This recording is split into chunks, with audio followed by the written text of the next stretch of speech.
Good morning. Ayan po, mapagpalang araw, umaga po sa inyong lahat. Ayan, magandang gabi po sa inyong lahat. At kung gabi nyo naman po makita itong napakasimple kong vlog. Ayan mga kaibigan, no?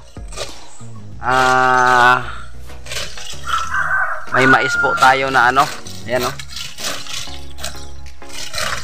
Ayan. So, kung sa Bisaya pa naglubo me, no? Shout out pala sa tanang mga Kabisayan at Katagalugan diyan, no? Sa lahat ng mga viewers, silent viewers ko. Hello sa inyong lahat, mga guys. Kamusta kayo diyan? So, welcome po sa aking vlog, no? Sa daily vlog natin dito sa Buhay Probinsya. So, ngayon mga kaibigan is update lang tayo, no?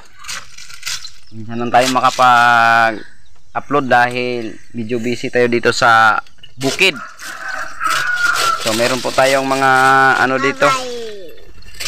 Ilagay ni kasako Sen? Ha? Mais. Ha? 20. Meron po tayong 20 cubs na ano, mais, yung buo pa. Yung ganito guys, oh. Yung isang sako. Ayan. Ito isang sako 'yan. No? 20 cubs ang tawag niyan, 20 cubs. So thanks God dahil may blessing po tayo sa ating hanap buhay dito sa bukid, yung pagsasaka natin, no? So maraming salamat po pala at siyempre sa gusto ko lang po palang i-shout out si Miss Eleanor Aldi, aka Norse Aldi. Ayan mga kaibigan, dahil isa po siya na sa tulong nitong ating munting mais ngayon na ating na-harvest, no? So 20 cubs or 20 na sako pa po, hindi pa po siya natapos na nalubo. Ayan. So yung mga kaibigan is tingnan natin kung ilang sako to pag matapos itong malubo. So mga next week siguro is papataniman na natin yung sakahan natin, no? Ayan. So yung kasama ko yung mga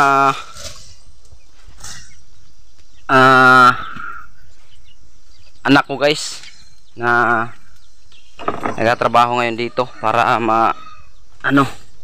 matapos to. So ayun, oh. Ayan. Ganyan yung ginagawa namin, no? Ngayong araw. Ayan. So para mabilad na to sa init. So kahapon guys is umulan, napakalakas ng ulan dito. Walang tigil yung ulan dito.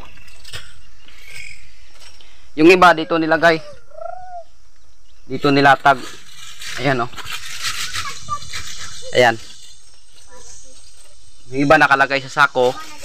Ito nilagyan lang ng trapal sa ilalim kasi para hindi yung mais mabasa. Dahil walang atip yung natin, yung dito, oh. Wala tayong bubong diyan. Ayan. Bali dahon lang ng niyog pero medyo nabulok na siya. Kaya tinanggal.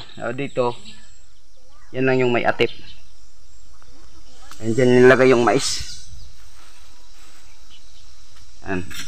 So shout out pala sa lahat ng mga farmers dyan, no? Yung lahat ng mga magsasaka dyan. Shout out sa inyong lahat. At sana tayo mga farmers is magtatagumpay tayo, no?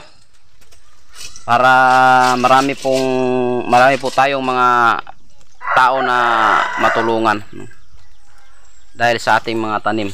Dahil binibinta natin yung iba. Yan yung iba pinapagiling natin para makain din tayo na bigas, mais. Alright. So yun guys. So update lang at napaka-ikli ng ating video ngayon. And maraming salamat po pala ulit sa inyong lahat dyan, sa mga viewers ko. At ingat kayong lahat. And God bless guys.